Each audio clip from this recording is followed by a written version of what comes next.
अध्याय 29। 5 मिलियन की कीमत। जियांग रुओयू के हाव भाव बदल गए जब उसने महसूस किया कि जिया हाओ की जीभ धीरे धीरे उसके होठों को अलग कर रही है, उसकी जीभ को लपेट रही है। अचानक हुए चुंबन ने उसे स्तब्ध कर दिया, जिससे वह प्रतिक्रिया करने में असमर्थ हो गई। हालांकि जिया हाओ की आंखों में कुछ अजीब था।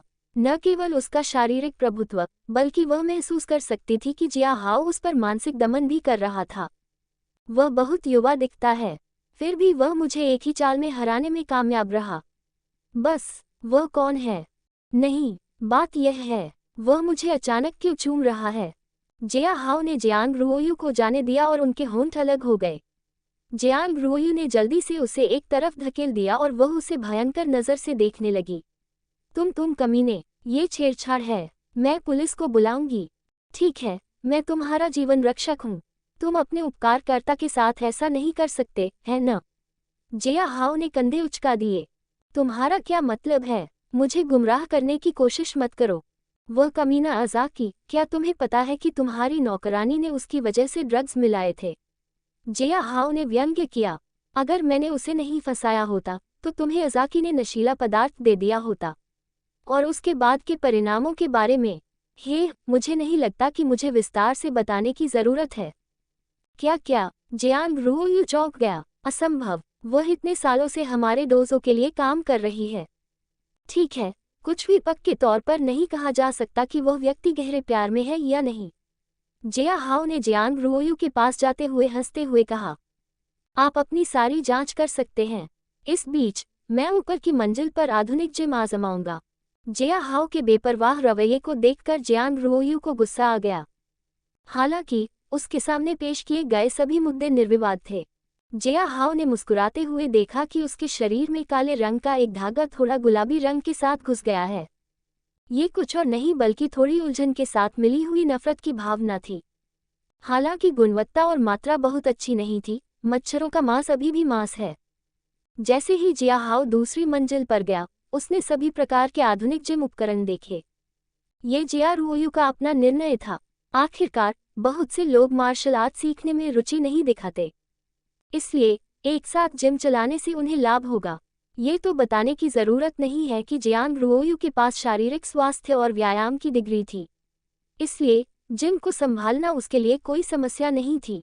हालांकि चूंकि यह हाल ही में स्थापित किया गया था, इसलिए बहुत से लोग इसके बारे में नहीं जानते थे, और इस समय ये व्यावहारिक रूप से खाली था। जिया हाओ ने जिम को चुना। दोनों हाथों में 50 किलो के डंबल थे, क्योंकि वह उन्हें आसानी से उठा सकता था। उन्हें आजमाने के बाद वह भारोत्तोलन और अन्य चरम अभ्यास करने लगा। अरे, मेरा शरीर अभी अभी मर्क्री मेरो स्टेज तक पहुंचा है, फिर भी ये पहले से ही इतना स्वस्थ और शक्तिशाली है। जिया हाओ चौंके बिना नहीं रह सका। लेकिन इस तरह की ताकत यूनिलान महाद्वीप में कुछ भी नहीं है। वहां जीवित रहने के लिए मुझे अपनी ताकत बढ़ाते रहना होगा। इसके अलावा कौन जानता है कि इस तियांशु दुनिया में भी कुछ छिपे हुए गुरु हैं। जिया हाओ ने मन ही मन बुदबुदाया। लगभग 1 घंटे बाद जियांग रुओयू उदास चेहरे के साथ जिम में दाखिल हुआ। हालांकि जिया हाओ को बिना पसीना बहाए इतनी मेहनत करते देखकर वह अपने दिल में कुछ अजीब विचार आने से नहीं बच सका। जिया, क्या है मिस जियांग? जिया हाओ हल्के से हौंफते हुए बैठा रहा और उसने अपना पसीना पोंछा। लेकिन फिर उसके उदास भाव को देखकर जिया हाओ की मुस्कान चौड़ी हो गई। ठीक है, मुझे अनुमान लगाने दो। तुमने मेरे सभी दावों की पुष्टि की है न? वह कुतिया, मैंने कभी नहीं सोचा था कि वह अज़ाकी के साथ सो रही है। जियांग रुओयू ने अपना माथा रगड़ते हुए आह भरी। एक हल्के से जोर से उसने सब कुछ उगल दिया। मैंने उसे तुरंत निकाल दिया। लेकिन असली समस्या लोन शार्क है। जियांग रुओयू ने अपने दांत पीस लिए। लानत है, मेरे पिताजी ने उन अनुचित धाराओं पर ध्यान कैसे नहीं दिया। कर्ज वास्तव में 5 मिलियन तक बढ़ गया। तो क्या तुम उन्हें भुगतान करने जा रहे हो? जिया हाओ ने हंसते हुए कहा, मुझे यकीन है कि उन्होंने तुम्हें 1 सप्ताह से अधिक समय नहीं दिया होगा। क्या तुम्हें यकीन है कि तुम 1 सप्ताह में दिव्य मिलियन जुटा सकते हो?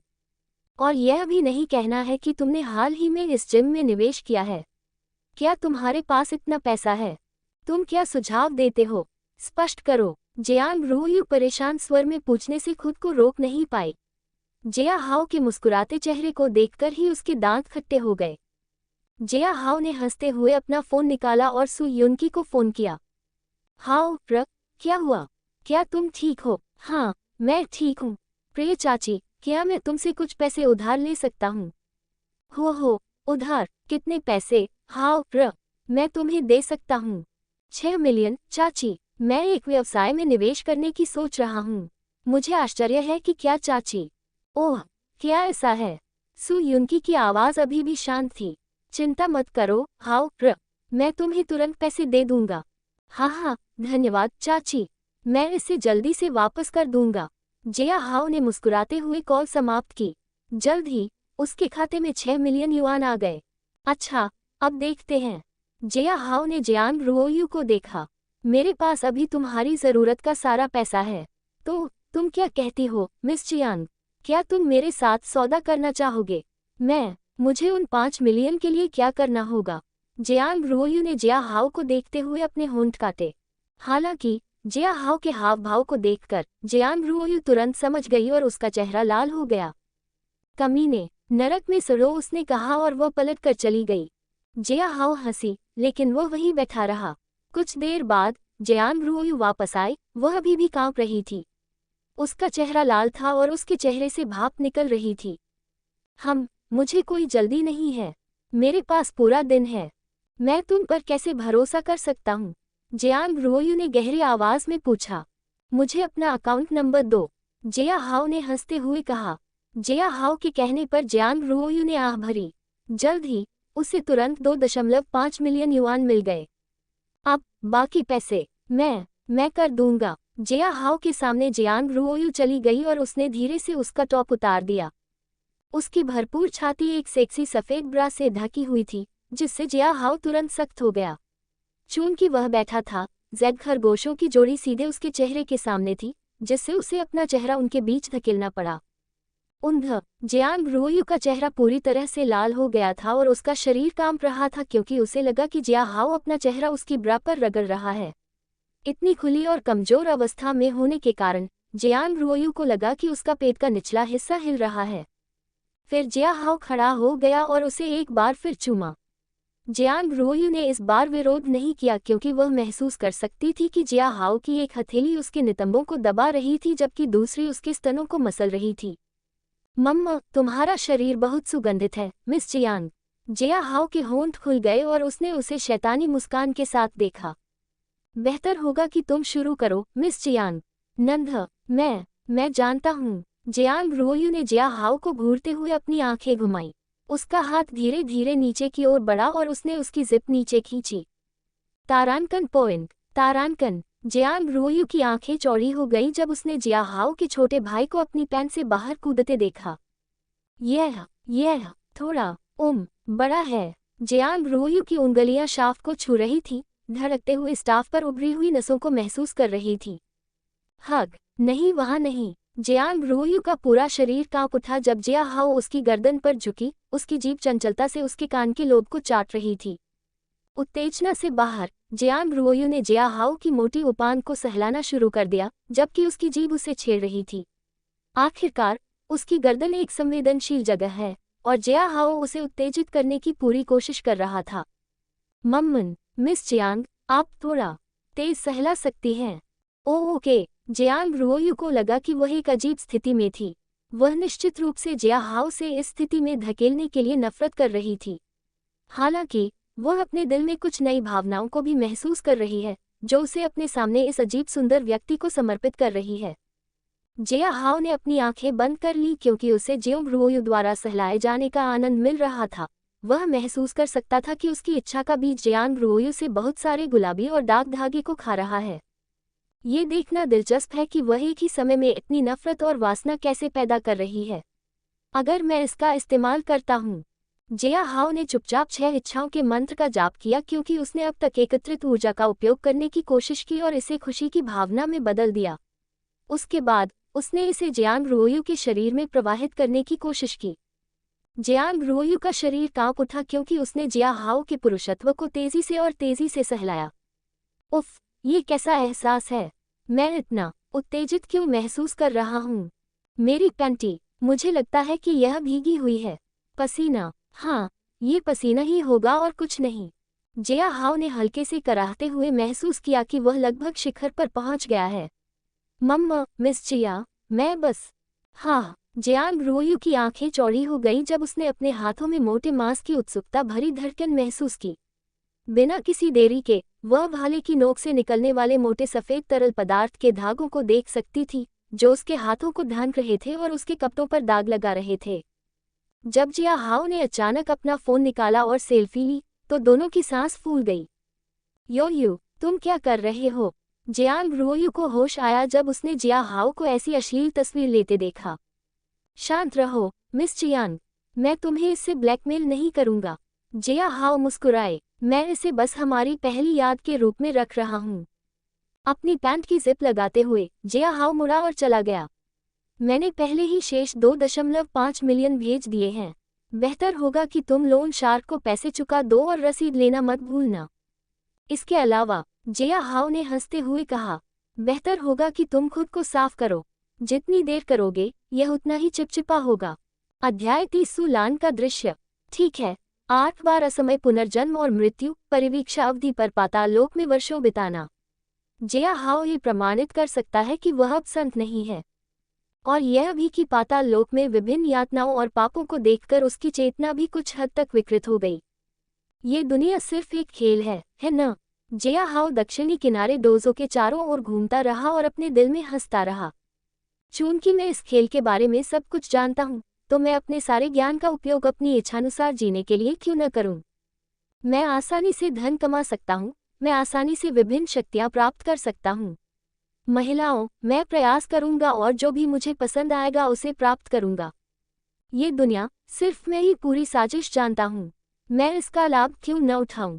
वास्तव में जियांग रोयू को चेनये की नायिका माना जाता था, लेकिन उस समय की स्थिति को देखते हुए ये स्पष्ट था कि चेनये उसे किसी भी तरह से नहीं बचा सकता था। इसलिए जियांग रोयू को बचाने के बाद जिया हाओ उसे चेनये को वापस क्यों देगा? इसलिए उसने बस जी को ले लिया। 30 स्ट्रेंथ पॉइंट प्राप्त करके कोई खिलाड़ी चेनये के चरित्र का उपयोग करके अजाकी को हरा सकता है। हालांकि जिया हाओ को नहीं पता कि 30 स्ट्रेंथ पॉइंट उसके शरीर को कितना प्रभावित करेंगे। पॉइंट के लिए कोई माप नहीं है क्योंकि उसके पास कोई स्टेट विंडो नहीं है, लेकिन मुझे लगता है कि स्ट्रेंथ पॉइंट मेरे शरीर को बेहतर बना सकता है, तो मुझे इसे क्यों नहीं लेना चाहिए? जिया हाओ ने जियांग रोयू के कार्यालय में रुककर एक शेल्फ खोली। इसके अंदर जिया हाओ के पास कई दस्तावेज थे, साथ ही 3 मैनुअल भी थे। हाँ, वे उसी जगह पर हैं जहां मुझे याद है। जिया हाओ ने तीनों मैनुअल लेते हुए मुस्कुराया। वे 3 हैं: 8 trigram palm, 3 style sword art और मार्चिंग आर्मी फिस्ट तकनीक। उसे जियांग रोयू की भविष्य की समस्याओं की ज्यादा परवाह नहीं थी, क्योंकि इन 2 समस्याओं को दूर करने के बाद दक्षिणी एज डोजो एक बार फिर समृद्धि के दौर में प्रवेश करेगा। अगर कहानी अजाकी को हराने के बाद कथानक के अनुसार चलती है, तो दक्षिणी एज डोजो की प्रसिद्धि बढ़ेगी, जिससे बहुत सारे लोग इसमें शामिल होंगे। उसके बाद उसका जिम भी बहुत सारे लोगों को आकर्षित करेगा, जिससे उसकी वित्तीय समस्याएं गायब हो जाएंगी। और चूंकि जियांग रोयू को इनके बारे में पता नहीं है, इसलिए जिया हाओ इन सभी चीजों का श्रेय ले सकती है, और फिर जियांग रोयू आखिरकार जिया हाओ के प्यार में पड़ जाएगी। हे, मुझे आश्चर्य है कि जियांग रोयू को बिस्तर पर धकेलना और उसे मेरा नाम पुकारने पर मजबूर करना कैसा लगेगा। जिया हाओ ने एक दुष्ट मुस्कान दी। तीनों तकनीकों को देखते हुए जिया हाओ ने परेशान नहीं किया, क्योंकि उसने उन सभी को चुन लिया। हालांकि यह मेरे लिए बिल्कुल बेकार है, मुझे इसे अपने पास रखना चाहिए। जिया हाओ ने सिर हिलाया और उसने उन सभी को चमत्कारों के बर्तन में फेंक दिया। आखिरकार इसकी सारी शक्ति को छोड़कर भी इसकी उपस्थान क्षमता ही इसे स्वर्गीय बनाती है। घूमने फिरने के बाद जिया हाओ आखिरकार एक घड़ी खरीदने के लिए एक घड़ी की दुकान पर गया। आखिरकार उसे तियानशु दुनिया और यूनलान महाद्वीप के समय प्रवाह को समझने की जरूरत है। प्राचीन दुनिया में मुझे सबसे पहले उन चीज़ों का उपयोग करना चाहिए जिनका उपयोग दूसरे लोगों के साथ एहसान करने के लिए किया जा सकता है। कुछ गहने और शराब। हाँ, शराब का उपयोग किया जा सकता है। जिया हाओ ने अपनी हथेली रगड़ी और अपने बैंक बैलेंस को देखा। आखिरकार उसके खाते में अभी भी 1 मिलियन युआन पड़े हैं। सबसे पहले वो उच्च गुणवत्ता वाली माउंताई शराब की 3 बोतलें लाया और फिर कुछ रेड वाइन और विस्की की 1 बोतल लाया। वह सभी प्रकार की ब्रांडेड वस्तुएं लाया, इसलिए लागत स्वाभाविक रूप से 200,000 युआन हो गई। यूनलान महाद्वीप का सोना तियानशु दुनिया से बहुत अजीब है। प्राकृतिक सोने के विपरीत यूनलान महाद्वीप के सोने में एक हिंसक चमक होती है और इसकी लचीलापन भी साधारण सोने से अलग होती है। ऐसा नहीं था। मैं आसानी से दो दुनियाओं के बीच सोने का व्यापार कर सकता था। जिया हाओ ने आह भरी। हालांकि समय को देखते हुए जिया हाओ को लगा कि दोपहर हो चुकी है। थोड़ा आराम करने के बारे में सोचते हुए जिया हाओ सीधे हवेली में लौट आया। सू यून की पहले ही अपनी कंपनी में चली गई थी, जबकि सू जिंगर और सू लान भी वहां नहीं थे। इसलिए जिया हाओ ने सोचा कि वह घर में अकेला है। अपने कमरे में वापस जाते हुए उसने तुरंत अपने कपड़े उतार दिए। हाँ, काम के लंबे दिन के बाद ठंडे स्नान से बढ़कर कुछ नहीं है। हालांकि जैसे ही वह अपने बाथरूम के दरवाजे के सामने खड़ा हुआ, दरवाजा अपने आप खुल गया। जिया हाओ दंग रह गया जब उसने सू लान को अपने सामने देखा। हालांकि वह एक सफ़ेद तौलिया पकड़े हुए थी, लेकिन वह उसकी पीठ पर लिपटा हुआ था, जिससे उसका पूरा चेहरा जिया हाओ की आंखों के सामने खुल गया। पानी की बूंदें अभी भी उसकी दूधिया सफ़ेद त्वचा पर क्रिस्टल की तरह चमक रही थीं। उसके भरपूर स्तन वास्तव में प्यारे खरगोशों की जोड़ी की तरह थे, जिसमें गुलाबी चोटियां हल्के से हिल रही थीं। और नहीं, उसकी सुंदर जांघें, उसके पवित्र बगीचे के चारों ओर करीने से कटी हुई झाड़ियां। उसके गीले बाल उसके कंधों पर लटके हुए थे और सू लान चश्मा पहनने के समय से बहुत अलग दिख रही थी। सू लान का चेहरा तुरंत लाल हो गया और उसने बाथरूम का दरवाज़ा बंद करते हुए एक कदम पीछे हट गई। जिया हाओ को आखिरकार होश आया जब उसने सू लान की चीख सुनी। बड़ी बहन लान, तुम यहाँ क्या कर रही हो? जिया हाओ अवाक रह गया क्योंकि उसने अपने निचले पेट को ढकने के लिए एक तौलिया भी पकड़ा हुआ था। कुछ समय बाद सू लान फिर से नहाने का लबादा पहनकर बाहर चली गई। मुझे खेद है हाओ। सू लान ने सिर झुकाया। हालांकि ये जिया हाओ को और भी अधिक परेशान कर गया क्योंकि उसकी क्लीवेज पूरी तरह से उसकी आंखों के नीचे थी। मेरे बाथरूम में वाटर हीटर खराब हो गया था, इसलिए मैंने सोचा कि मैं आपके बाथरूम का उपयोग करूंगा। मुझे लगा कि आप जल्दी नहीं आएंगे। मुझे खेद है। ये कहते हुए सू लान जल्दी से बाहर निकल गई, अपने लाल चेहरे को अपनी हथेली से ढांकते हुए। वाटर हीटर खराब हो गया। जिया हाओ मदद नहीं कर सकी और अंगूठा ऊपर कर दिया। अरे, यहाँ वाटर हीटर भी एक विंगमैन है। कोई आश्चर्य नहीं कि यह एक रोग है। धन्यवाद भाई वाटर हीटर। मुझे आशा है कि आप अक्सर खराब होते हैं। जिया हाओ ने बाथरूम में जाते समय आह भरी। शॉवर के नीचे खड़े होकर उसे लगा कि वह सू लान के शरीर की स्त्री सुगंध को सूंघ सकता है। कल्पना करते हुए कि वह यहाँ नहाते हुए जिया हाओ को लगा कि उसका शरीर पूरी तरह से उत्तेजित हो रहा है। ठीक है छोटे भाई, तुम्हें शांत होने की जरूरत है। जिया हाओ ने हल्के से बुदबुदाया। तुमने पहले ही जियांग रुओयू से बहुत सेवा प्राप्त कर ली है। आज के लिए इतना ही काफी है। नहाने के बाद जिया हाओ ने अपने कपड़े बदले और कुछ सामान्य कपड़े पहने और सू लान के कमरे में चला गया। हालांकि दरवाजे के बाहर खड़े होकर जिया हाओ ने महसूस किया कि गुलाबी ऊर्जा का एक भार उसकी ओर बढ़ रहा है, जो उसकी इच्छा के बीज द्वारा अवशोषित हो रहा है। अरे बहन, सू लान इस बार वास्तव में लाल हो गई है न? जिया हाओ मुस्कुराए बिना नहीं रह सका। आखिरकार सू लान चाहे कितनी भी बुद्धिमान क्यों न हो, वह बहुत शर्मीली और रूढ़िवादी लड़की है। उसने सू युनकी की सुंदरता और छाती के अधिकांश गुणों को ले लिया। हालांकि ली ताओ के मंडराते खतरे के बारे में सोचते हुए जिया हाओ ने खुद को रोक नहीं पाया और हंस पड़ा। वह वास्तव में इस समय जाकर उसे मार डालना चाहता है, लेकिन मैं ऐसा नहीं कर सकता। अगर वह भागने में कामयाब हो जाता है तो ये सीधे तौर पर कथानक को प्रभावित करेगा, यह एक आपदा होगी। अगर कथानक भटक जाता है तो ये सिरदर्द पैदा करेगा। सिस्टर लैन, क्या आप अभी भी अंदर हैं? मैं थोड़ा व्यस्त हूँ सिस्टर लैन, मैं अभी आपसे मिलना चाहता हूँ, जिया हाओ ने जल्दी से कहा। जल्दी ही सू लैन ने शर्मीले भाव के साथ दरवाजा खोला। मम्मा, आप अंदर आ सकती हैं। सू लैन का कमरा स्वाभाविक रूप से बड़ा था, हालांकि उसने इसे साफ सुथरा रखा था, हर एक चीज को ठीक से व्यवस्थित किया था। कमरे में प्रवेश करते हुए जिया हाओ को फूलों की हल्की खुशबू आ रही थी, शायद सू लैन के शरीर की खुशबू। सिस्टर लैन, क्या आप अभी भी मुझसे नाराज हैं? एक कुर्सी पर बैठे जिया हाओ ने मासूम आवाज में सू लैन को देखा। अरे कोई मुझे अभिनय के लिए ऑस्कर दे दे। उसने अपने चेहरे पर मासूम भाव लाते हुए अपने दिल में हंसी उड़ाई। नहीं जिया हाओ, इसमें तुम्हारी क्या गलती है? सू लान ने जल्दी से कहा। इसके बजाय यह मेरी गलती है। आखिरकार मैंने तुम्हें पहले से नहीं बताया या जांचा। अगर मैंने ऐसा किया होता तो हमें ऐसी शर्मनाक स्थिति का सामना नहीं करना पड़ता। हे, लेकिन जिया हाओ ने मुस्कुराते हुए बगल की ओर देखा। हालांकि दृश्य बहुत शानदार था। क्या दृश्य? सू लान ने उलझन में पूछा, लेकिन वह जिया हाओ के दोहरे अर्थ वाले मजाक को समझते हुए अंदर ही अंदर रुक गई। जिया हाओ को धक्का देते ही उसका चेहरा एक बार फिर सेब में बदल गया। जिया हाओ, यो तुम बहुत हे, सिस्टर लान नाराज मत हो। जिया हाओ ने खांसते हुए सुलान को सांत्वना दी। वैसे भी तुम्हारा पियानो रिहर्सल कैसा रहा?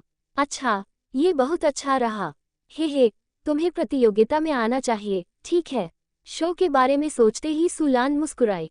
जिया हाओ ने सिर हिलाया। बेशक, मैं तुम्हें खुश करने के लिए वहां होती, बहन लान। लेकिन तुम एक हफ्ते से स्कूल नहीं गई, है न? सू लान ने अचानक कुछ सोचा और पलटकर जिया हाओ को देखा। मुझे लगता है कि ऐसा ही है। जिया हाओ ने सू लान को देखते ही एक कदम पीछे हट लिया। सू लान की मुस्कान चमक उठी और वह खड़ी हो गई। अगर अगले पार्ट में तुम्हारे ग्रेड गिर गए तो यह अच्छा नहीं होगा, है न? अब मेरे साथ बैठो, मैं तुम्हें ट्यूशन देने जा रही हूँ। रुको, नहीं। अध्याय 31 छोटे भाई जिया के बारे में सू लान के विचार।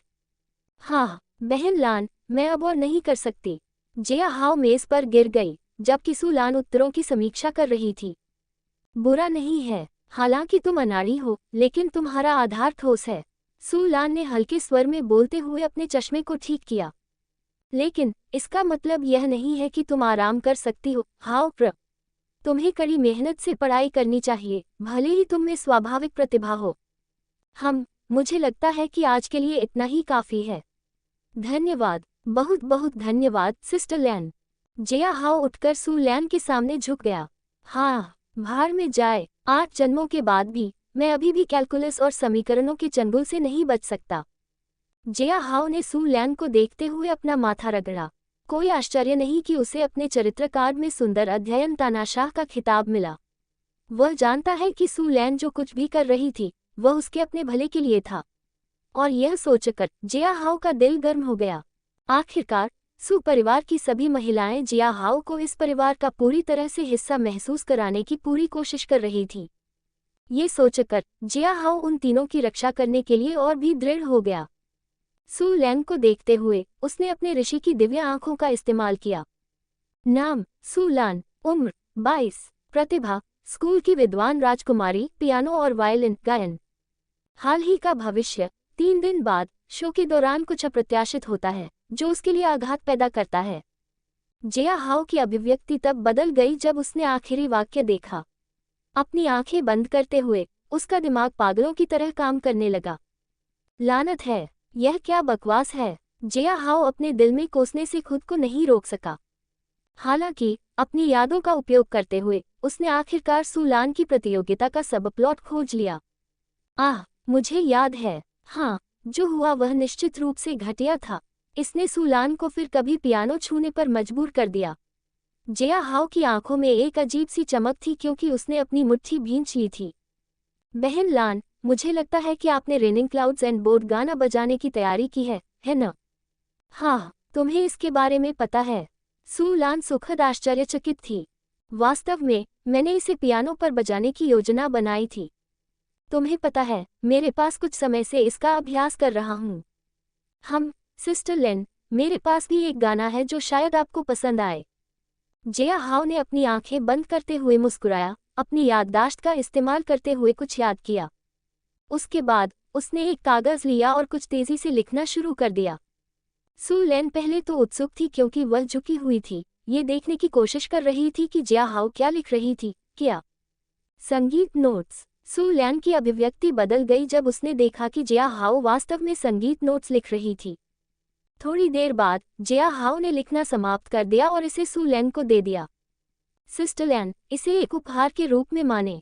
यह क्या है? सू लैन ने संगीत शीट का अच्छी तरह से अध्ययन किया। जितना अधिक वह पढ़ती उतना ही अधिक हैरान होती। हाउ र, आपको ये कहाँ मिला? आप संगीत के बारे में जानते हैं? सू लैन ने जल्दी से पूछा। ठीक है, सिस्टर लैन, यह मेरा एक छोटा सा रहस्य है। जिया हाउ मुस्कुराए। इस संगीत को लविंग यू ऑल द वे कहा जाता है। यह माहौल को खुशनुमा और रोमांटिक बनाने के लिए एकदम सही पियानो संगीत है। Loving you all the way. Su Lan ने संगीत शीट को देखते हुए नाम दोहराया। चिंता मत करो, मैं इसे जरूर आजमाऊंगी। यह उतना जटिल नहीं है जितना दिखता है, लेकिन इसमें निश्चित रूप से नवीनता की आभा है। सेज की दिव्य आंखें और क्रिम्सन विगोर पिल द्वारा अपने मस्तिष्क को सक्रिय करने के बाद जिया हाउ अपने पिछले 8 अवतारों के सबसे छोटे विवरणों को भी याद रख सकता है। हालांकि किम ह्यूसुंग एक पॉप स्टार थे, लेकिन उनमें कई प्रतिभाएं भी थीं। आखिरकार, मनोरंजन के इस कठिन क्षेत्र में आपको दिखने और गाने के अलावा बहुत सी प्रतिभाओं की आवश्यकता होती है। ये तो बताने की ज़रूरत नहीं है कि उनके कई दोस्त पियानो और वायलिन कलाकार भी थे। किम ह्यूसुंग भी ऐसे व्यक्ति थे जिन्होंने बचपन में वाद्ययंत्रों का अध्ययन किया था। इसलिए जिया हाउ ने शो के सबसे लोकप्रिय संगीत थीम में से एक को निकाला और इसे सू लान को दे दिया। अगर वह इसका इस्तेमाल करती तो प्रतियोगिता में कोई समस्या नहीं होती। इस उपहार के लिए धन्यवाद हाउ, तुम हमेशा की तरह विचारशील हो। सू लान उठी और जिया हाउ को गले लगा लिया। जिया हाउ ने संघर्ष किया जब उसका चेहरा सू लान की भरपूर छाती से दबा। मम्मन, बहन लान, तुम इस तरह से मेरा गला घोंट दोगी? जिया हाउ ने हंसी उड़ाई। सू लान अपने होश में वापस आए और उसने जिया हाउ को जाने दिया। हालांकि उसकी पैंट में विशाल तंबू को देखकर उसका चेहरा एक बार फिर लाल हो गया। उसे कमरे से बाहर धकेलते हुए सू लान बोली, अब जाओ और मुझे शांति से अभ्यास करने दो। जिया हाउ तब दंग रह गया जब सू लान ने उसके चेहरे पर दरवाजा बंद कर दिया। सू लान ने दरवाजे के सहारे झुककर राह भरी, उसका दिल एक नवजात हिरन की तरह धड़क रहा था। जिया हाउ के उसके सामने नग्न खड़े होने और उसके छोटे भाई के तुरंत सख्त होने के दृश्य को याद करते हुए उसने महसूस किया कि उसका शरीर भी गर्म हो रहा था। कोई बात नहीं, उसका वाकई बहुत बड़ा लंद है। उफ, मैं क्या सोच रही हूँ। सू लान, वो तुम्हारा छोटा भाई है, हालांकि जैविक नहीं, लेकिन अरे, यह मुद्दा नहीं है। पाह पाह, मैं क्या सोच रही हूँ। सू लान ने अपना सिर हिलाया और फिर से जिया हाउ की संगीत शीट पर ध्यान केंद्रित किया। अपने मन को शांत करते हुए सू लान ने उसका अध्ययन करना शुरू कर दिया। जल्द ही दिन बीत गया और सू जिंगर स्कूल से वापस आ गई। उसके बाद वे दोनों हमेशा की तरह झगड़ने लगे। जून की रात हो चुकी थी और जिया हाउ ने सू परिवार के साथ दिन खत्म कर लिया था। वह अपने कमरे में गया और उसे ठीक से बंद कर दिया। रात के 10 बज चुके हैं और मेरे पास सुबह 8 बजे तक का समय है, इसलिए मैं अब यूनलान महाद्वीप में 50 घंटे बिता सकता हूँ। जिया हाउ ने अपने बिस्तर पर सोते हुए अपनी घड़ी फेंक दी। जहाँ तक वितरण की बात है, इसे बेतरतीब ढंग से होने दें। मुझे देखना है कि मेरी किस्मत कितनी अच्छी है। जिया हाउ को अपने दिमाग में प्राचीन बर्तन चमकते हुए दिखाई दे रहा था क्योंकि उसे लगा कि वह अंतरिक्ष में घूम रहा है। अपनी आंखें खोलते हुए उसने देखा कि वह कई परिवार के अपने बेडरूम में वापस आ गया है। जागते हुए उसने जल्दी से यूनलान महाद्वीप में लाए गए सामान की जांच की। डैनियल की विस्की, मूल से अधिक समृद्ध और बोल्ड स्वाद, निश्चित रूप से पीने वालों को पसंद आएगी। लाफाइट रेड वाइन, 60 से अधिक वर्षों से किण्वित, इस वाइन को प्राचीन माना जा सकता है। मैंने जो रेड वाइन लाई थी वह केवल 10 वर्षों तक किण्वित थी। मुझे लगता है कि यह कैसेनजी से मंत्रमुग्ध हो गई थी। जिया हाउ ने मन ही मन सोचा। बज्जी स्पिरिट माउंटाई, प्राचीन झरने का पानी और सुनहरी घास के खेतों का चावल, यह मूल नदी किनारे शराब बनाने वाले परिवार द्वारा बनाई गई शराब है। यहाँ तक कि एक छोटा सा घूंट भी किसी को तुरंत नशे में डाल सकता है। आहा, ये शराब आध्यात्मिक खजाने में बदल गई है। मेरी अराजकता ऊर्जा अच्छी तरह से खर्च हुई। जिया हाउ द्वारा लाई गई 3 प्रकार की शराब में से माउंटाई सबसे अच्छा परिवर्तन वाली थी, क्योंकि यह एक साधारण शराब से आध्यात्मिक शराब में बदल गई थी। दूसरी लाल शराब है क्योंकि यह 50 साल अधिक पुरानी थी। सबसे कम मंत्रमुग्ध करने वाली विस्की थी, लेकिन यह अभी भी मूल से बेहतर थी। उसके बाद जिया हाउ ने कुछ सोचा और दक्षिणी एजडोजो से प्राप्त 3 मैनुअल निकाले। अचानक उसने महसूस किया कि मैनुअल का वजन थोड़ा बढ़ गया है। 8 ट्रिग्राम पाम, 8 ट्रिग्राम के नियम के अनुसार बनाया गया। सभी वर्गों का उपयोग व्यक्तिगत रूप से या एक साथ किया जा सकता है। ठीक है, 8 ट्रिग्राम पाम में कोई बदलाव नहीं हुआ है। जिया हाओ ने शेष 2 को देखते हुए सिर हिलाया। पवन विदाई तलवार कला। तलवार तकनीक सी है हवा की प्रकृति को समझने के बाद एक धर्मी विशेषज्ञ द्वारा बनाया गया। ये तलवार तकनीक सुरुचिपूर्ण, हल्की और तेज है। जिया हाओ को आश्चर्य हुआ जब उसने देखा कि 3 शैलियों की तलवार कला हवा से अलग होने वाली तलवार कला में बदल गई। हालांकि जब उसने स्क्रॉल खोला तो उसने महसूस किया कि सामग्री भी बहुत बदल गई है। मुझे आश्चर्य है कि अगर मैं इन तकनीकों का अध्ययन करता हूं तो क्या होगा। यह मूल 3 शैलियों की तलवार कला से कहीं अधिक शक्तिशाली होगी। जिया हाओ ने मन ही मन सोचा। अंतिम मैनुअल पूरी तरह से एक सुनहरे स्क्रॉल में बदल गया था। जिया हाओ ने इसे उठाया और इस पर अपने ऋषि की दिव्य आंखों का इस्तेमाल किया। 100 सेना युद्ध गठन। अपने सैनिकों की स्थिति में सुधार करने के लिए एक प्राचीन शक्तिशाली जनरल द्वारा बनाई गई एक तकनीक। इस स्क्रॉल में शरीर की तकनीक, बुनियादी हथियार तकनीक, बुनियादी सेना संरचना और सैन्य रणनीति शामिल हैं। अचानक जिया हाओ की आंखें चौड़ी हो गईं जब उसने 100 सेना युद्ध गठन स्क्रॉल की सामग्री देखी। यह एक कमाल का जैकपॉट है। जिया हाओ ने अपनी मुट्ठी बंद कर ली क्योंकि उसने अपनी उत्तेजना को दबाने की कोशिश की। इससे मैं कई परिवार को और भी अधिक ऋणी बना सकता हूँ। जिया हाओ ने अपने चमत्कारों के बर्तन में सब कुछ डाल दिया और उठकर प्राचीन कपड़े पहनकर कमरे से बाहर चला गया। हाँ, युवा मास्टर जिया, आप कमरे के अंदर थे। मिनमिन ने पलटकर जिया हाओ को आश्चर्य से देखा। ठीक है, ऐसा ही सोचो। जिया हाओ ने एक रहस्यमयी मुस्कान दी। वैसे भी आपकी मिस कहाँ गई थी? युवा मास्टर जिया, वह वित्तीय ऑडिट के लिए गई थी। हालांकि वहां कुछ समस्या उत्पन्न हो गई जिससे उसकी वापसी में देरी हो गई। मिनमिन ने कहा। वित्तीय ऑडिट? जिया हाओ हैरान थी। बहुत अच्छा, मुझे वहां ले चलो। अध्याय 32 कई परिवार में भ्रष्टाचार। तो आप कह रहे हैं कि बजट में 50,000 टैल की वृद्धि हुई है? कई यिक्सू की भौहें सिकुड़ गई क्योंकि उसने अपने सामने लोगों को देखा। हाँ, प्रथम महिला, मैंने पहले ही सूची बना ली है और आप जांच कर सकती हैं कि कोई समस्या है या नहीं। अंकल फैंग और अंकल झू, ऐसा नहीं है कि मुझे आपके हिसाब किताब पर संदेह है। हालांकि आप पहले से ही जानते हैं कि हमने अपनी सेना और गार्ड को 2 महीने का वेतन दिया है न? 50,000 टैल सोना हमारे खाद्य व्यवसाय की वार्षिक आय के बराबर है। तय यिक्सू ने हल्के स्वर में कहा। बजट को इतनी लापरवाही से बढ़ाना, क्या आपको यकीन है कि हमारा कई परिवार इसे वहन कर सकता है? पहली महिला, क्या हमें इस मौके का उपयोग अपने कुछ गार्डों को नौकरी से निकालने के लिए नहीं करना चाहिए? अकाउंटेंट झू वुया ने उत्सुकता से कहा। आखिरकार हम कर सकते हैं। उद्धरण चिन्ह। नहीं, हमारा परिवार सेना में कोई कमी नहीं करेगा। तय यिक्सू ने बीच में ही उसकी बात काट दी। मुझे लगता है कि कुछ और तरीके भी हैं। इसके अलावा मुझे लगता है कि पिछले 2 सालों में परिवार का खर्च किसी तरह बहुत बढ़ गया है। मुझे अकाउंट बुक चेक करने की ज़रूरत है। पहली महिला, क्या आपको यकीन है? फाइनेंसर फैंग जिटो ने कई यिक्सू की ओर देखा और बोला। यहाँ एक शेल्फ पर अकाउंट बुक रखी हुई है। अगर आप उन सभी को चेक करेंगे तो यह आपको शारीरिक और मानसिक रूप से थका सकता है। और हाँ, अनुभवहीन होने के कारण आप कुछ गलतियाँ भी कर सकते हैं। आपकी चिंता के लिए धन्यवाद अंकल फैंग, तय यिक्सू ने भावशून्य स्वर में कहा। हालांकि मैं फिर भी सभी दस्तावेजों की जांच करना चाहूंगा, इसलिए कृपया अकाउंटिंग रूम खोलें। मैं उन सभी की जांच करना चाहता हूं। जैसा आप कहें, लेडी यिक्सू। फैंग जिटो ने कई यिक्सू को अकाउंटिंग रूम में ले जाते हुए कहा। यहाँ क्या हो रहा है? तय यिक्सू ने पलटकर देखा कि यह कोई और नहीं बल्कि जिया हाओ था। हल्के सफ़ेद लबादे पहने हुए जिया हाओ एक विद्वान की तरह दिख रहा था।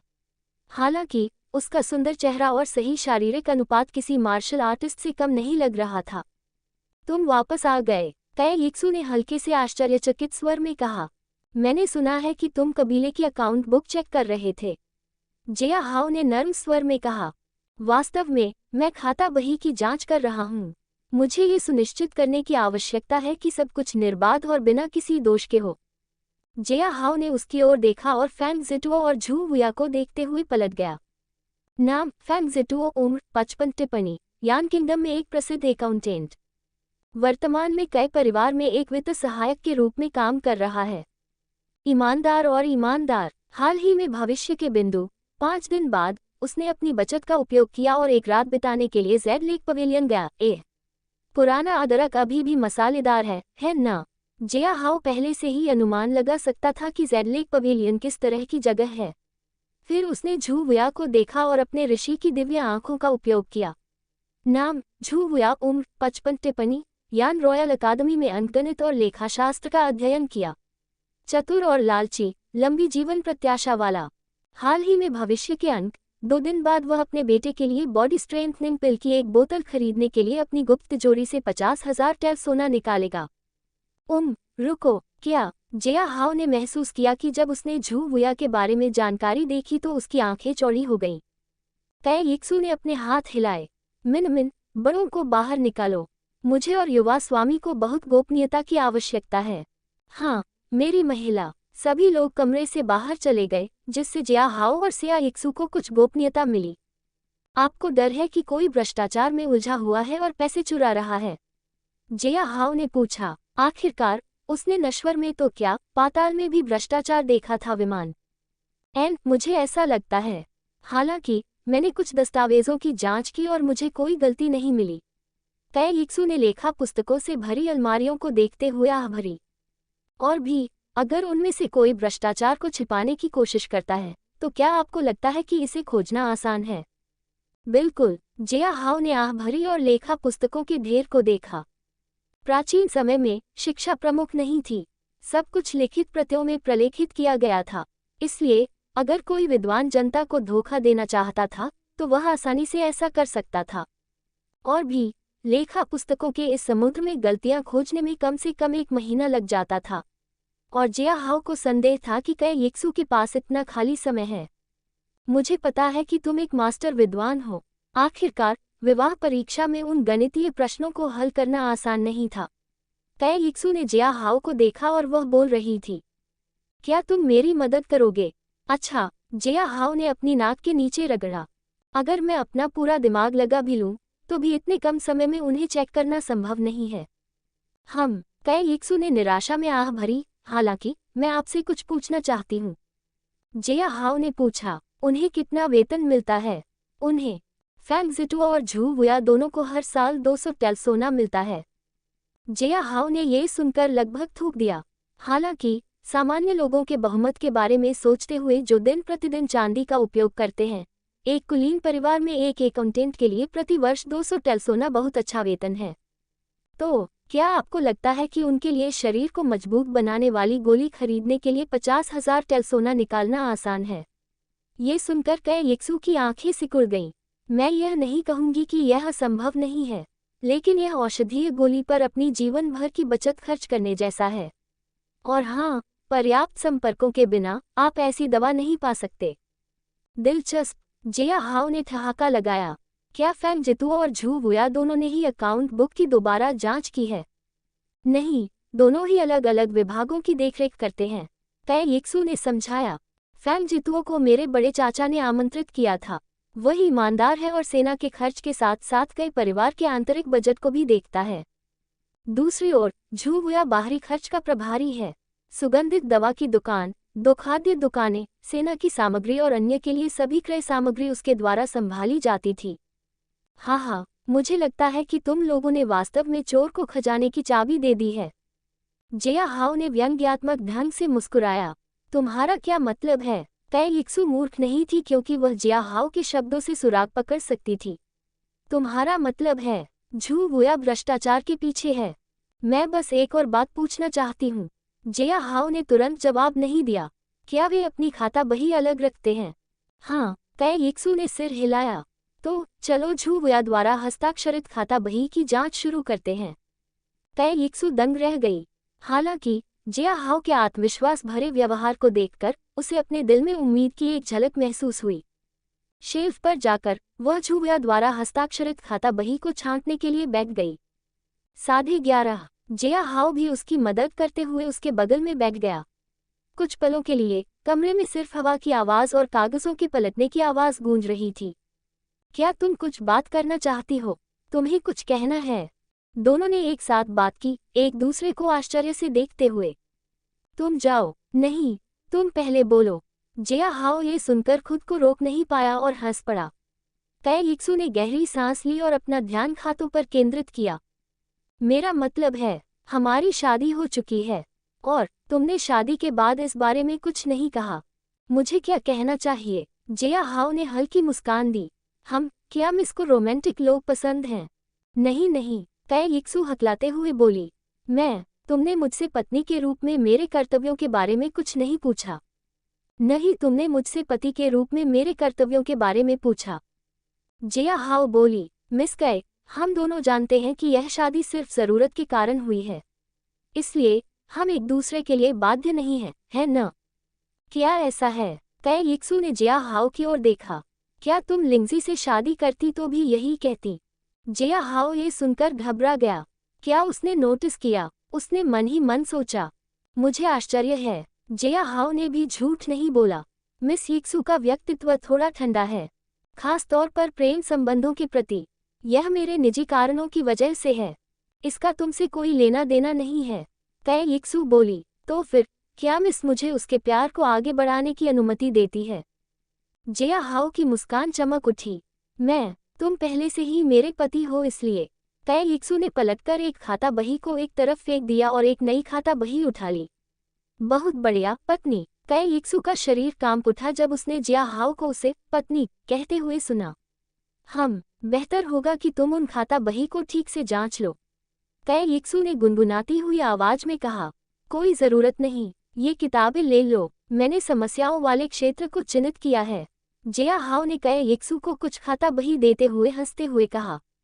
9वें महीने की खाता बही, वर्ष XX, झू वुया द्वारा लिखित, 1000 टेल्स द्वारा गणना त्रुटि।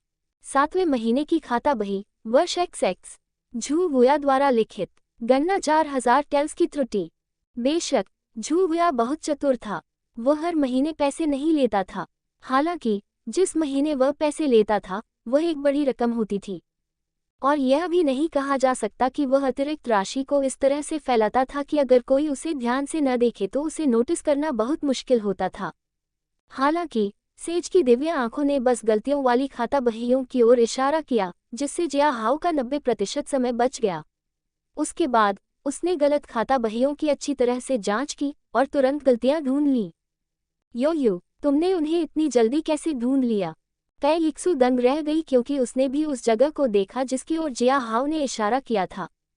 क्या बकवास है, 10 से ज्यादा खाता बहियां ऐसी हैं जिनमें गलतियां हैं। कै यिक्सू के चेहरे पर उदासी छा गई। जिया हाओ ने अपने चमत्कारों के बर्तन से एक पेंसिल निकाली और हिसाब लगाना शुरू किया। इस राशि से, जिया हाओ ने जब ये देखा तो उसकी आंखें चौड़ी हो गईं। नहीं, बिल्कुल नहीं, क्या तुम सही हिसाब लगा रही हो? कै यिक्सू आगे झुकी और जिया हाओ की गणनाओं को देखने लगी। हाँ, मुझे पता है कि इस पर यकीन करना मुश्किल है, लेकिन ये सच है। जिया हाओ ने सिर हिलाया। उसने 200,000 से ज्यादा टेल सोना चुराया है। अध्याय 33। धन्यवाद पति। 200,000 टेल। ये सुनकर कै यिक्सू ने अपने दांत पीस लिए। अरे, ये हमारे कई परिवार का सालाना खर्च है, फिर भी वह हमसे इतना काट ले गया। यहाँ आप सैन्य आपूर्ति में त्रुटियां देख सकते हैं। जिया हाओ बोली। 20,000 टेल सोना पुराने उपकरणों को गलाने और चौथे दस्ते के लिए नए उपकरण लाने के लिए लोहार के पास भेजा गया था। हालांकि 2 महीने बाद भी 20,000 टेल सोना उसी कारण से लोहार के पास भेजा गया। 2 महीने के भीतर इतना बेकार कबाड़ इकट्ठा होना संभव नहीं है न? और उसने रेशम और दूसरे कपड़ों की खरीद से सीधे 10,000 टेल ले लिए। ये कमीना। कै यिक्सू एक पल के लिए भड़क गई, लेकिन फिर उसने अपना माथा रगड़ा। क्या हुआ? जिया हाओ ने पूछा। क्या तुम्हें सीधे भागकर उसका सिर नहीं काटना चाहिए? बेशक, मैं काट दूंगी। कै यिक्सू की आंखों में ठंडी चमक उठी। हालांकि मुझे सही समय का धैर्यपूर्वक इंतजार करना होगा। मुझे झू वुया का उदाहरण लेना होगा, ताकि कोई भी कभी भी हमारे पैसे चुराने की हिम्मत न करे। ओह, तुम्हें वह मौका मिल सकता है। जिया हाओ मुस्कुराए। 2 दिन बाद वह अपने बेटे के लिए बॉडी स्ट्रेंथनिंग पिल खरीदेगा। उस समय तुम उसे पकड़ सकती हो। और हमारे पास सारे सबूत हैं। इन पुख्ता सबूतों के साथ झू वुया को कोई नहीं बचा सकता। लेकिन तुम्हें कैसे पता चला कि वह अपने बेटे के लिए बॉडी स्ट्रेंथनिंग पिल खरीदने जा रहा है? कै यिक्सू ने उत्सुक स्वर में पूछा। आखिरकार तुमने आज से पहले कभी उन्हें देखा ही नहीं। अरे, जिया हाओ ने अपना सिर खुजलाया। बस सोचो कि मेरे पास बाहर थोड़ा बहुत सूचना नेटवर्क है। क्या ऐसा है? तय यिक्सू को अभी भी संदेह था। हालांकि उसने जिया हाओ पर बिल्कुल भी दबाव नहीं डाला। अच्छा, चूंकि मैंने तुम्हारी मदद की है तो क्या मुझे कुछ इनाम नहीं मिलना चाहिए? जिया हाओ ने तय यिक्सू को देखते हुए मुस्कुराया। किस तरह का इनाम? तय यिक्सू थोड़ी घबरा गई जब उसने जिया हाओ के चेहरे पर वह कामुक भाव देखा। कुछ खास नहीं, मैं इतनी बुरी इंसान नहीं हूँ। जिया हाओ मुस्कुराए। चलो कुछ छोटी सी बात से शुरू करते हैं। पत्नी, तुम मुझे पति क्यों नहीं कहोगी? जिया हाओ के शब्द सुनकर तय यिक्सू दंग रह गई। उसके गाल गुलाबी रंग से लाल हो गए और उसने अपनी नजरें हटाने की कोशिश की। ये थोड़ा। तय यिक्सू ने उठते हुए अपने होंठ काटे। थैंक यू, पति। बोलते समय तय यिक्सू की आवाज मच्छर जैसी थी। हालांकि जैसे ही उसने ये कहा, उसने सभी खराब खाता बही उठाए और कमरे से बाहर निकल गई। जिया हाओ तय यिक्सू की प्रतिक्रिया देखकर दंग रह गई। मुझे लगता है कि यिक्सू चाहे कितनी भी ठंडी क्यों न हो, वह एक निश्चित शर्मीली है। जिया हाओ ने अपने होठों को चटकाया और मन ही मन सोचा। अलौकिक और मार्शल आर्ट की मौजूदगी के बावजूद यूनान महाद्वीप की दुनिया अभी भी एक प्राचीन दुनिया है। और प्राचीन दुनिया के रीति रिवाज अभी भी बहुत पिछड़े हुए हैं। लेकिन प्राचीन दुनिया की महिलाओं के आकर्षण और गुण निश्चित रूप से अपना स्वाद रखते हैं। ये तियानशु दुनिया की महिलाओं से वाकई अलग लगता है। अरे, क्या मैं सेक्सिस्ट बन रहा हूँ? जिया हाओ ने उठते हुए जोर से हंसा। लेकिन किसे परवाह है? समान अधिकार, समान लड़ाई। जिया हाओ कमरे से बाहर चला गया और फिर कई परिवार की हवेली को देखा। मम्मा, मैं बाहर के बारे में उत्सुक हूँ। मुझे नानहाई शहर की जांच करने दो। लेकिन फिर जिया हाओ ने मुस्कुराते हुए महसूस किया कि उसे घोड़े की सवारी करना नहीं आता। लेकिन जैसे ही वह सड़क से कुछ कदम बाहर चला, उसने देखा कि एक गाड़ी शहर की ओर जा रही थी। अंकल, क्या आप नानहाई शहर जा रहे हैं? मध्यम आयु के व्यक्ति ने जिया हाओ को एक बढ़िया कपड़ा पहने देखा। उसने जल्दी से सिर हिलाया। हाँ, यंग मास्टर, मैं वहाँ सब्जियाँ बेचने जा रहा हूँ। बढ़िया, क्या आप मुझे वहाँ ले जा सकते हैं? यह जरूर, यंग मास्टर। मध्यम आयु का व्यक्ति पहले तो मना करने वाला था, लेकिन जिया हाओ की पृष्ठभूमि के बारे में सोचते हुए वह सहमत हो गया। अरे, मुझे उम्मीद है कि मैं किसी भी तरह से इस युवक को नाराज नहीं करूंगा, वरना कौन जानता है कि वह मुझे और मेरे परिवार को मार डाले। अधेड़ उम्र के आदमी ने गाड़ी को आगे बढ़ाया और वे शहर की ओर चल पड़े। शहर के चहल पहल भरे बाजार, चौकोर पत्थरों से पक्की चौड़ी सड़क। जिया हाओ मदद नहीं कर सका और स्वीकृति में सिर हिला दिया। प्राचीन काल की तकनीक आधुनिक निर्माणों से भी तुलना की जा सकती है।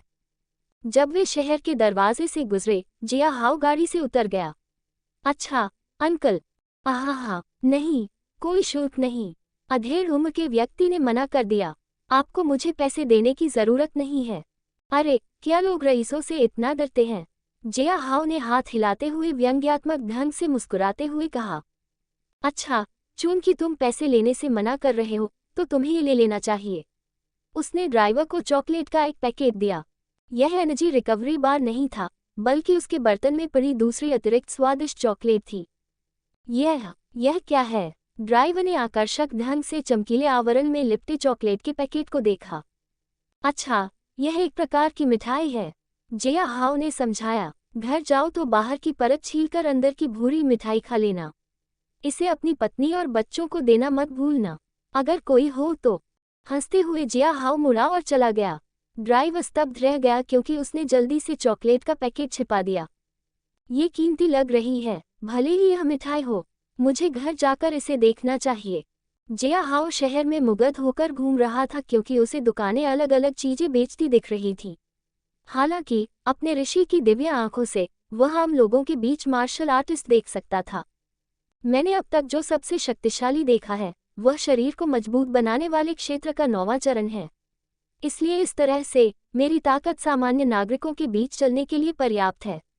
जिया हाओ ने दुकान दुकान चलते हुए मन ही मन सोचा। जब वह इधर उधर देख रहा था, तो जिया हाओ रुक गया क्योंकि उसकी नज़र एक व्यक्ति पर पड़ी।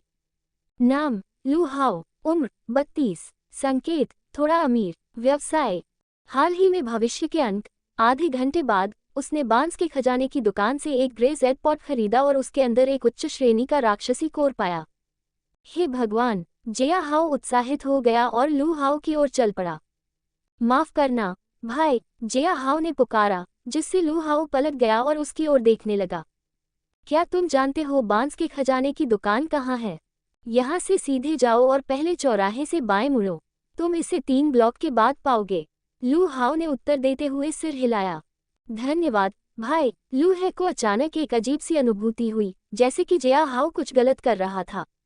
अजीब, मुझे भी बांस के खजाने की दुकान पर जाना चाहिए। जिया हाओ का शरीर तेजी से हिल रहा था क्योंकि वह बांस के खजाने की दुकान नामक एक जर्जर दुकान पर पहुंचा था। एक दुकान की बजाय यह एक स्टॉल की तरह लग रहा था। स्वागत है आदरणीय युवा मास्टर।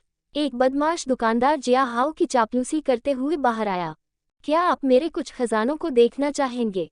मैं गारंटी दे सकता हूं कि आप निश्चित रूप से दिलचस्पी लेंगे। जिया हाओ ने कुछ नहीं कहा और उसने वस्तुओं के चारों ओर देखा। जल्द ही उसने एक छोटा ग्रे बर्तन देखा जो धूल से ढका हुआ था। ग्रेज़ेड पॉट ग्रेज़ेड और काले हिरण की हड्डियों की राख से बना है। इसके अंदर एक उच्च श्रेणी का राक्षसी जानवर का कोर है। ये बर्तन। जिया हाओ ने बस इतना ही कहा, लेकिन दुकानदार ने बर्तन को पकड़ लिया और जल्दी से पहुंच दिया। यह एक कीमती ग्लेज्ड सिल्वर पोर्सिलेन पॉट है, नाजुक शिल्प कौशल के साथ तैयार किया गया। मुझे यह एक प्राचीन रूम में मिला। इसमें कुछ अजीब शक्ति भी हो सकती है। इसकी कीमत 10,000 टेल चांदी है। दुकानदार ने अपनी कीमत बताई। क्या 10,000 टेल चांदी? तुम्हारा मतलब है कि इस बर्तन के लिए 100 टेल सोना? जिया हाओ की आंखें सिकुड़ गईं। बिल्कुल यंग मास्टर, ये बहुत ज्यादा है। अच्छा, दुकानदार ने अपनी आवाज को जल्दी से ठीक करते हुए थोड़ी खांसी। चूंकि मैं अच्छे मूड में हूँ, इसलिए मैं इसे यंग मास्टर को सिर्फ 8,500 टेल्स चांदी में बेच सकता हूँ। ये सुनते ही जिया हाओ ने कंधे उचका दिए। अच्छा, बात यह है कि मेरे पास चांदी का एक भी टुकड़ा नहीं है। क्या? ये सुनते ही दुकानदार का चेहरा उतर गया। तो फिर तुम यहाँ मेरा समय क्यों बर्बाद कर रहे हो? धिक्कार है, मुझे लगा कि तुम कोई अमीर यंग मास्टर हो। वाह अंकल, क्या तुम अपना रवैया बहुत तेजी से नहीं बदल रहे हो? जिया हाओ ने खोखली हंसी। क्या मैं तुम्हें कोई चीज दूं? मुझे आश्चर्य है कि तुम इसके लिए कितना दे सकते हो।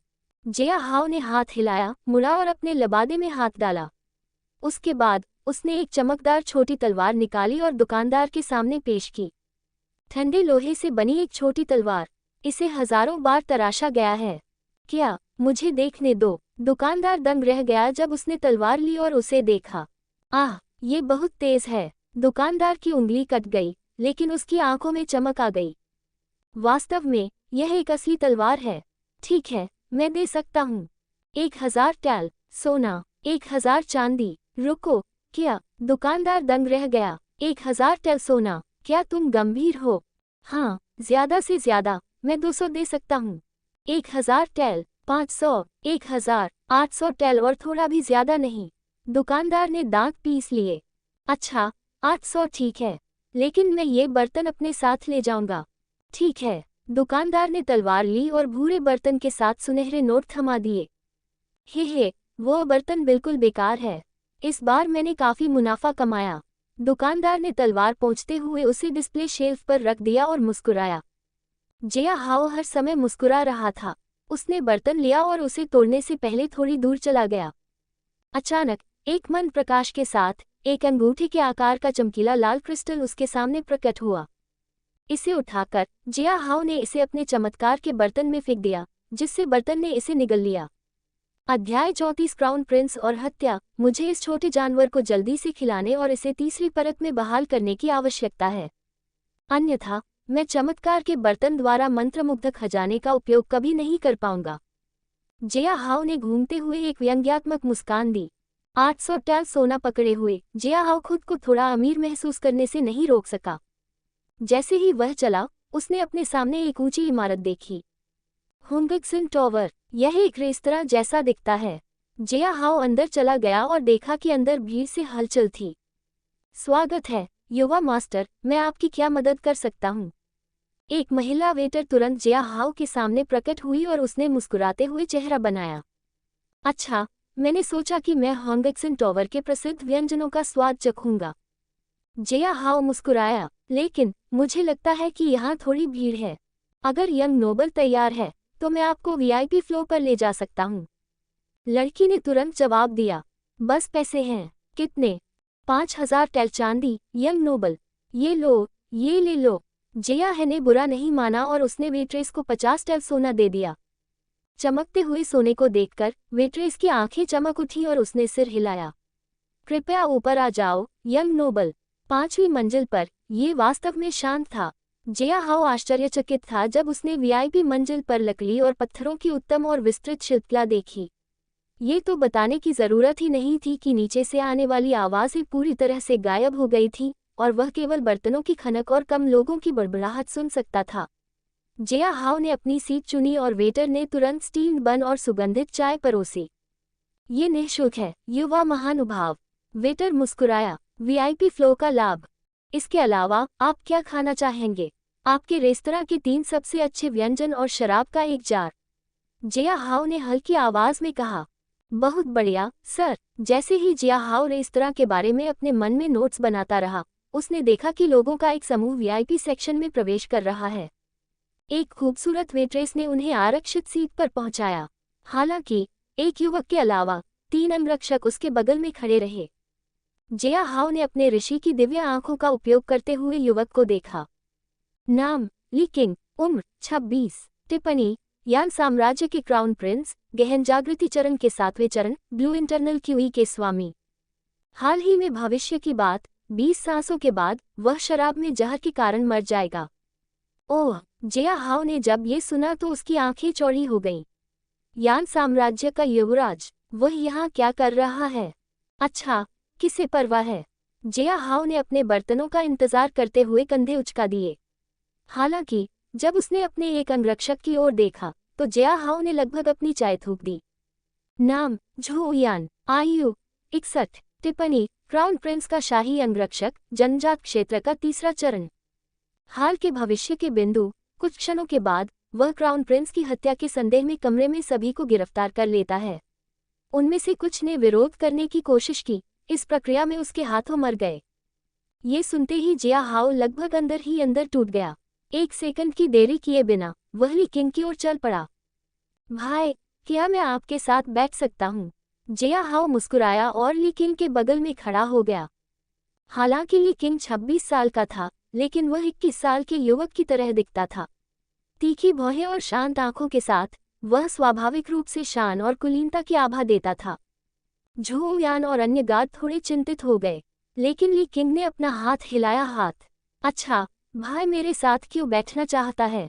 अच्छा, शराब अकेले तभी पीनी चाहिए जब वह दुखी हो, और मैं इस समय बैठा हुआ महसूस नहीं कर रहा हूँ। जिया हाओ हल्के से हंसा। क्या मैं पीऊँ? आगे बढ़ो। जिया हाओ की नज़र ली किंग के सामने टेबल पर रखे शराब के जार पर पड़ी।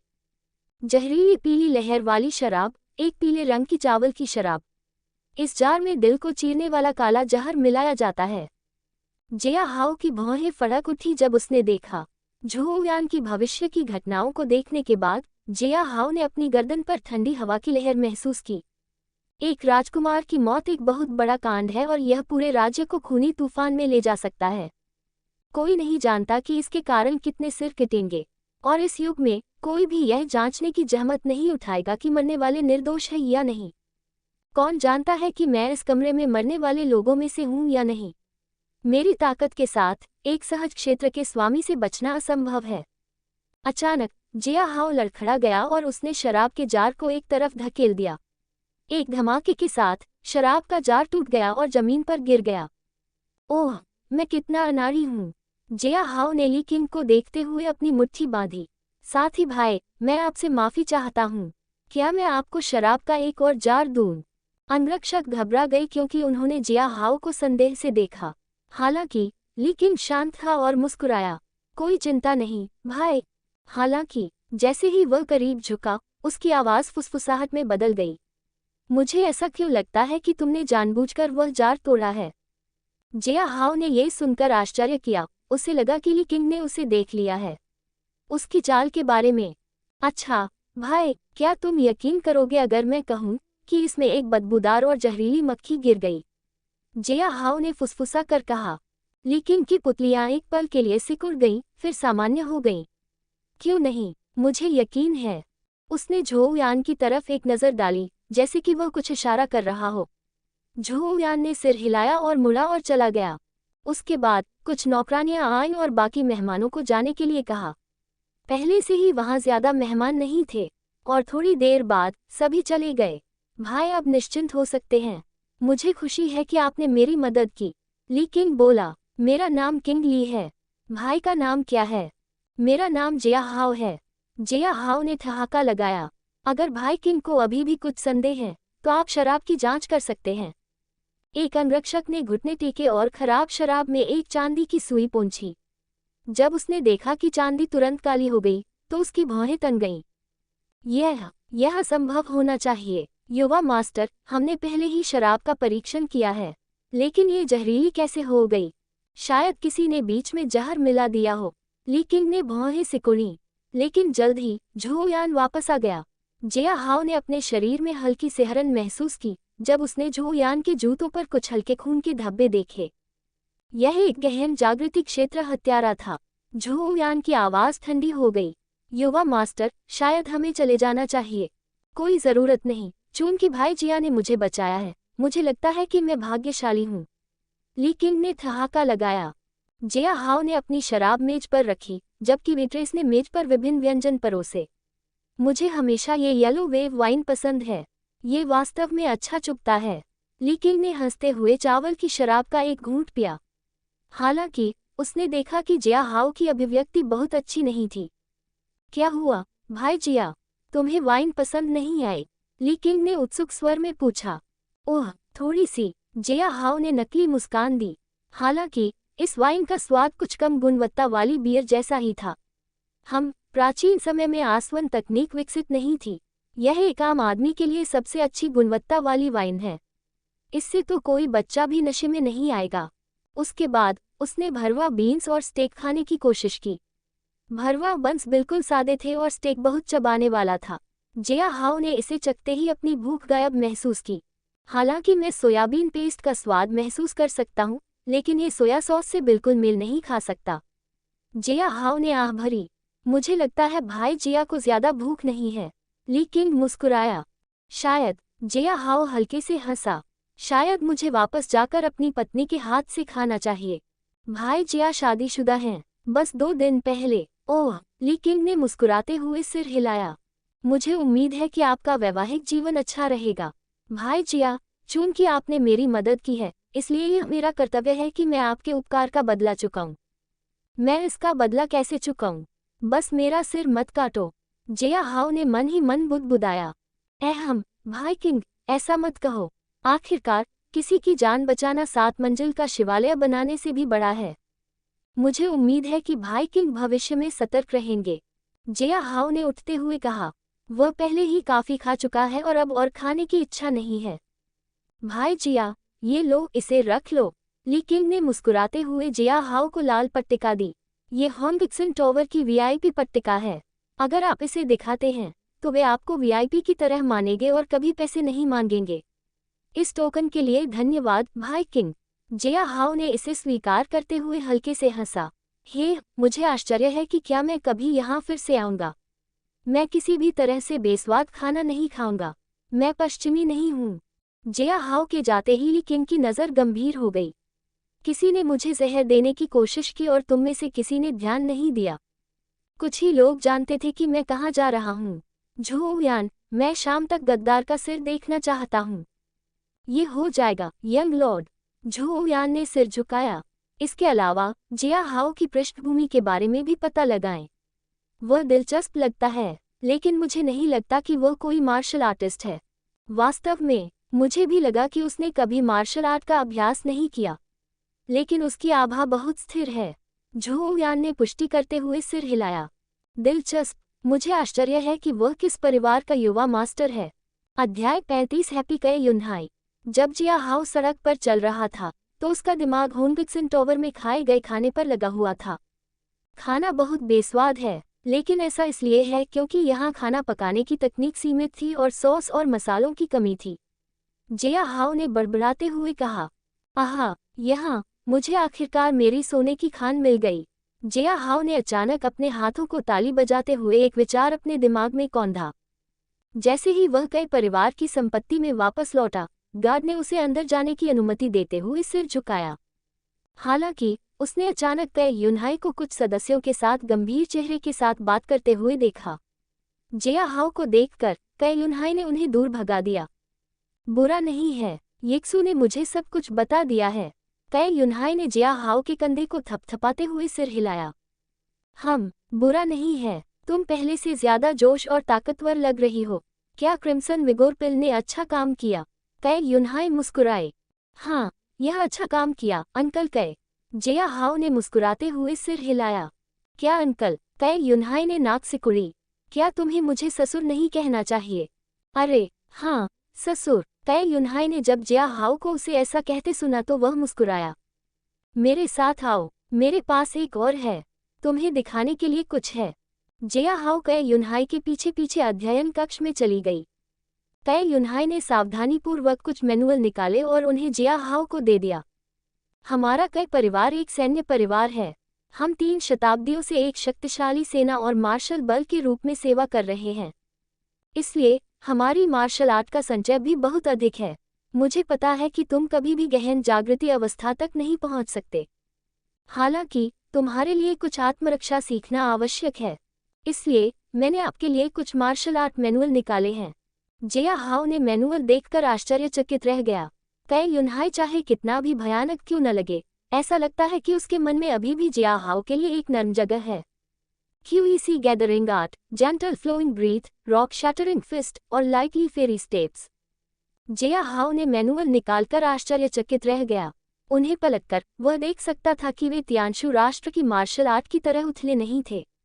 अचानक कुछ सोचते हुए जिया हाओ ने भी अपने लबादे से 3 पुस्तिकाएं निकाली। ससुर जी, मुझे ये मार्शल तकनीकें मिली हैं।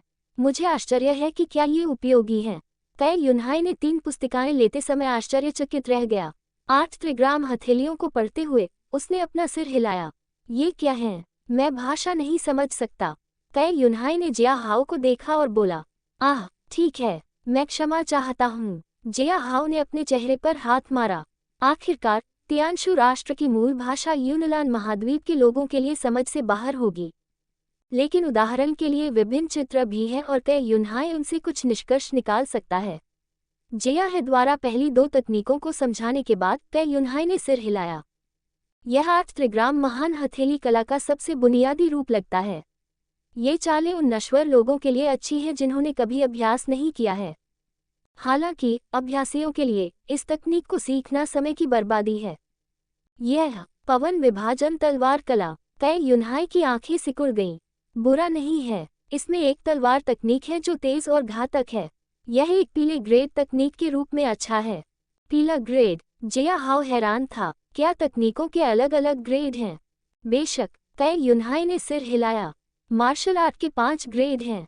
आयरन ग्रेड, येलो ग्रेड, जुबान ग्रेड, अर्थ ग्रेड और हेवन ग्रेड मार्शल आर्ट के 5 विभाग हैं। प्रत्येक तकनीक के 4 चरण होते हैं: प्रारंभिक चरण, मध्य चरण, उन्नत चरण और पूर्णता।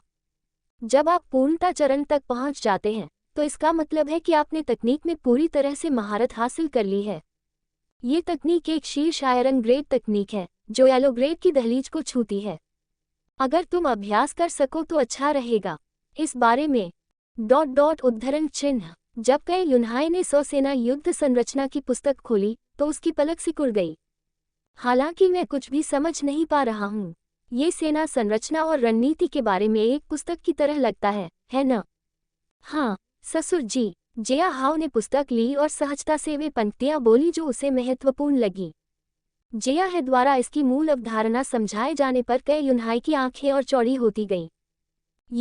यह कोई सामान्य तकनीक नहीं है। ये सुनते ही कई यूनहाई की सांस फूलने लगी। अगर हम इस तरह की सेना की टुकड़ी बनाते हैं तो टुकड़ी की शक्ति सामान्य सैनिकों की तुलना में 3 गुना अधिक होगी। और हाँ, अगर हर सैनिक एक समान मार्शल आर्ट का उपयोग करता है तो सेना संरचना की शक्ति बहुत बढ़ जाएगी। कई यूनहाई ने समझाया, हमारे कई परिवार के पास केवल एक जुबान ग्रेड सैन्य तकनीक है और यह केवल हमारे कुलीन सैनिकों के लिए आरक्षित एक आंदोलन तकनीक है। इस तरह की एक पूरी तकनीक शायद केवल यान साम्राज्य और सन परिवार के शाही परिवार के पास ही ये है। हालांकि ऐसा लगता है सेना के लिए एक शीर्ष जुबान ग्रेड या यहाँ तक कि एक पृथ्वी ग्रेड तकनीक। मैं जिया हाओ कई युनहाई की आंखों में उत्सुकता देख सकता था। ससुर जी, क्या आप इसे चाहते हैं? ठीक है, अगर मैं कहूँ कि मुझे यह नहीं चाहिए तो मैं झूठ बोलूँगा। कई युनहाई बोला, हालांकि यह एक बहुत ही कीमती तकनीक है। मैं इसे आपसे नहीं ले सकता क्योंकि आपने मेरी बेटी से शादी की है। हे, ऐसा लगता है कि ससुर जी बिल्कुल भी बुरे व्यक्ति नहीं हैं। जिया हाओ ने हंसते हुए कहा, क्यों, आपको पहले लगता था कि मैं एक बुरा व्यक्ति हूँ? कई युनहाई अवाक रह गया। वैसे भी मैं इस तकनीक का आपके साथ व्यापार कर सकता हूँ। हालांकि मुझे कुछ चाहिए। यह क्या है? कोर, राक्षसी जानवर कोर। जिया हाओ बोला, मुझे उच्च गुणवत्ता वाले चाहिए जिनमें बहुत अधिक ऊर्जा होती है। हमारे परिवार के पास कुछ हैं, मैं तुम्हें दे दूंगा। कई युनहाई ने सिर हिलाया। हालांकि तुम्हें तकनीक का पूरा अनुवाद करना होगा। अगर अनुवाद में कोई गलती हुई तो ये हमारे लिए बहुत बुरा होगा। बहुत बढ़िया ससुर जी, जिया हाओ ने सिर हिलाया, लेकिन फिर कुछ सोचते हुए उसने फिर से उसकी ओर देखा। ससुर जी, क्या आपने हुंगत्सिन टॉवर की येलो वेव वाइन का स्वाद चखा है? हाँ, तुम क्यों पूछ रहे हो? कई युनहाई ने सिर हिलाया। तुम्हें वाइन कैसी लगी? ये बहुत अच्छी है। कई युनहाई मुस्कुराए। हालांकि यह मेरे द्वारा पी गई सबसे अच्छी वाइन नहीं है। वे हर साल एक विशेष वाइन देते हैं जिसकी कीमत बहुत अधिक होती है। इसे 100 वेव वाइन कहा जाता है, जो बहुत मजबूत और स्वादिष्ट होती है। तो मुझे उम्मीद है कि तुम भी इसका स्वाद चख सकोगे। जिया हाओ विस्की की बोतल निकालते हुए मुस्कुराया। ये पॉलिश की हुई कांच की बोतल है। कई युनहाई दंग रह गया। मैंने कभी इतना पारदर्शी क्रिस्टल नहीं देखा। सच में? आपके पास दर्पण नहीं है? जिया हाओ ने आश्चर्य से पूछा। हमारे पास कांच के दर्पण हैं, हालांकि उन्हें इस तरह के परावर्तक दर्पण पसंद नहीं हैं। कई युनहाई ने स्वीकार किया। जिया हाओ ने एक और मानसिक नोट बनाया जबकि कई युनहाई ने कॉक खोला। मम्मा, इसमें बदबू आ रही है। क्या मैं एक कप लाऊं? जिया हाओ अपनी बात पूरी करने से पहले कई युनहाई ने एक ही सांस में पूरी बोतल पी ली। हा। कई युनहाई ने जोर से हंसते हुए अपने होंठ पोंछे। वाह, इतनी अलग और स्वादिष्ट शराब। मैंने पहले कभी ऐसी शराब नहीं चखी। सोचने पर लगता है कि बहुत दिनों बाद मैं आखिरकार शराब के नशे में आ सकता हूँ। कई युनहाई ने जिया हाओ को कसकर पकड़ लिया। बेटा, तुम मेरे लिए इतनी अच्छी चीज छिपा रहे थे। जल्दी करो और मुझे 1 दर्जन बोतलें और दो। ससुर जी, मैं इतना नहीं ले जा सकता, है न? जिया हाओ अवाक रह गई। लेकिन अगर तुम कहो तो मैं और खरीद सकता हूँ। अच्छा, बहुत अच्छा। कई युनहाई ने सिर हिलाया। इस बार तुम्हें बहुत सारा लाना होगा। जहाँ तक पैसे की बात है, हे, मैं पैसे दे दूंगा। बूढ़े यान, ओल्ड यान। हाँ, कुलपति, ओल्ड यान कई युनहाई के सामने आया। कई युनहाई ने उसे एक मुहर दी। उसे गोदाम में ले जाओ और उसे जो भी चाहिए उसे चुनने दो। हाँ, कुलपति, ओल्ड यान ने सिर हिलाया और जियाहे को गोदाम में ले गया। जिया हाओ ने ठंडी हवा में सांस ली और ओल्ड यान के पीछे पीछे एक भूमिगत तहखाने में चला गया। वह अपने ऋषि की दिव्य आंखों से मार्ग के चारों ओर विभिन्न जाल देख सकता था। दीवार पर मुहर दबाते हुए एक भारी दरवाजा धीरे धीरे खुला। अंदर जाते ही जिया हाओ की आंखें चमक उठीं। वाह, आपने यहाँ बहुत सी चीजें संग्रहित की हैं। जिया हाओ ने आश्चर्य से चारों ओर देखा। हथियारों से लेकर सोने तक, विभिन्न गुप्त तकनीकों और यहाँ तक कि औषधीय गोलियों तक वह बहुत सी चीजें देख सकता था। आह, ये वहाँ है। एक जगह पर चलते हुए जिया हाओ ने एक बॉक्स खोला और कुछ क्रिस्टल को एक हल्की चमक के साथ चमकते हुए देखा। जिया हाओ ने उन सभी को उठाया और उन्हें चमत्कार के बर्तन में फेंक दिया। हालांकि थोड़ी देर बाद बर्तन ने छोटे बर्तनों को वापस थूक दिया। अरे, कितना नखरेबाज कमीना! अब तुम सिर्फ उच्च गुणवत्ता वाले दानव जानवर के कोर खाना चाहते हो। जिया हाओ मदद नहीं कर सका लेकिन खर्राटे ले लिया। डिंग, ऊर्जा कोटा पूरा हो गया है। मेजबान से रक्त और आत्मा ऊर्जा तैयार करने के लिए कह रहा हूँ। उद्धरण चिन्ह प्रश्नवाचक चिन्ह प्रश्नवाचक चिन्ह प्रश्नवाचक चिन्ह।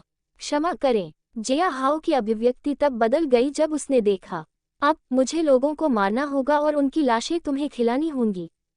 क्या बकवास है, तुम चमत्कार के बर्तन हो या मौत के बर्तन? जिया हाओ ने लगभग गाली दे दी। हालांकि चमत्कार के बर्तन चुप रहे, जिससे जिया हाओ और भी ज्यादा नाराज हो गई।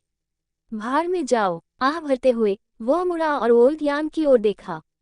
मैंने वही लिया जो मैं चाहता था। तुमने सच में 4 उच्च श्रेणी के राक्षसी जानवर को ले लिए। ओल्ड यांग अवाक रह गया। तुम्हें पता है कि उनकी कीमत 100,000 सोने से ज्यादा है ना? क्या